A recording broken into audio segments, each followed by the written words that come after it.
And if my mind is completely occupied by all this stupid gear stuff, what happened with a lot of the shoots is by the time I finally had a moment to breathe and think about how to capture this in a meaningful way, you didn't have any time. You had no time to think about the most important thing that mattered. That triggered a big revolution for me. So I recently finished editing my 2023 demo reel. And the cool thing about demo reels is it's one of the few times where you get to review your entire year of shooting in one place. And in this video, I just wanted to quickly go over the main things that I learned, because obviously I learned a lot throughout the year. But firstly, one of the coolest things that I learned, totally by accident, I happened to notice that pretty much the entire year, I'd say 90% of the footage is shot on the exact same lens, and all the final shots that ended up in the reel were all shot on the same lens. Lens, of course, is the Sigma 18-35, but I thought there was an interesting lesson to learn there. You know, there's been debates in a million videos about this, whether gear matters or it doesn't matter. You know, obviously there were some good shots that made it into the reel, but there were also a lot of really bad shots that never made it in at all. And the point is that what really matters is obviously how you use the equipment, and probably more importantly, what you're capturing. The reason a lot of these shots made it in had nothing to do with the camera equipment at all, honestly. It was usually about either the people we were filming, and they just had like a depth to them, like a richness to their character where you immediately felt something, or it was the background, like the production design and displaying that in a nice way. Or honestly, it's probably both. I think that's truly what matters most.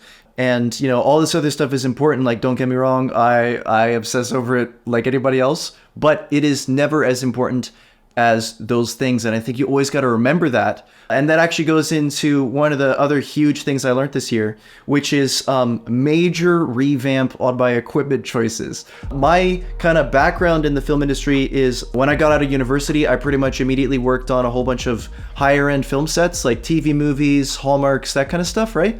And it's like a blessing and a curse at the same time, because one, you get to see how the pros do it, like the real deal.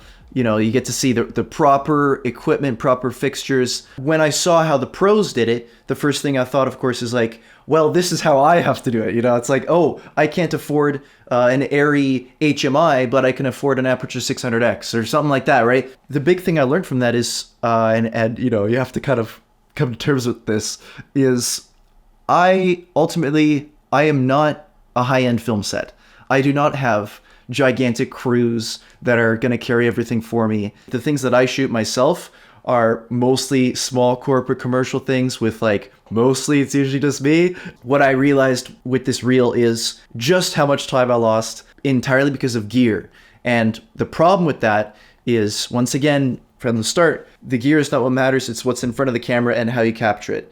And if my mind is completely occupied by all this stupid gear stuff, what happened with a lot of the shoots is by the time I finally had a moment to breathe and think about how to capture this in a meaningful way, you didn't have any time. You had no time to think about the most important thing that mattered. And I hated that, you know. So that triggered a big revolution for me, which is just an entire revamp on my gear selection. And I'm still figuring it out. It's work in progress. But basically, I sold off like all of my big equipment. Everybody thought I quit film or something. Anyway, I'm really excited that I made the transition, and I'm glad I finally realized this, because it was a lot of work bringing all this gear all by myself.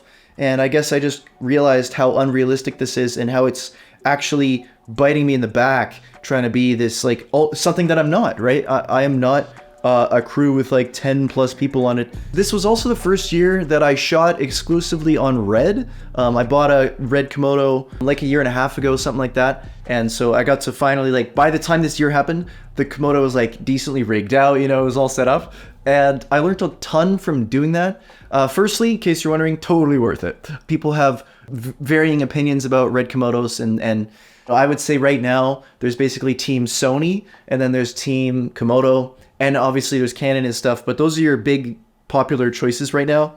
All I can say is I used to be on Team Mirrorless, full stop, like entirely.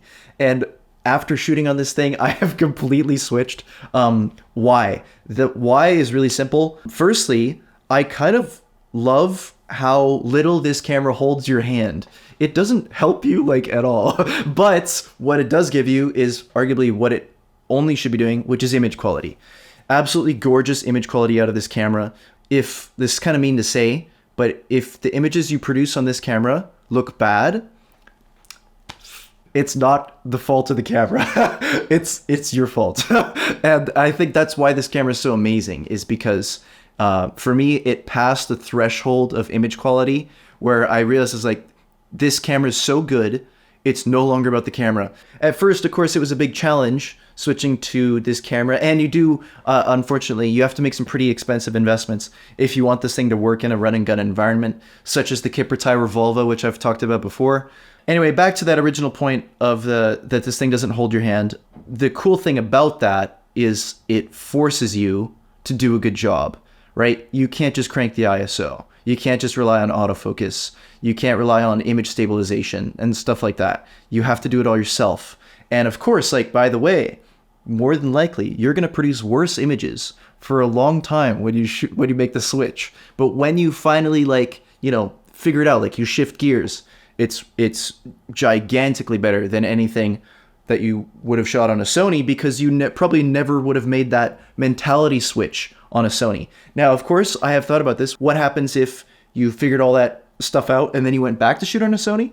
Fair enough, like, the Sony images would probably look a lot better. But anyway, I still think switching to a cinema camera that does not hold your hand is an incredible way to learn, because it doesn't, you have to do it. You have to figure out how to make good images. All right, guys, I think that is going to be the end of this one. In summary, gear does matter, obviously, but it's what's in front of the camera that matters most, which led me into point 2. Try to make sure that the gear doesn't interfere with what matters. Point number 3 was just a bunch of ramblings about shooting on a red. Anywho, that's going to be the end of this one. Thank you for watching, and I'll see you in the next one.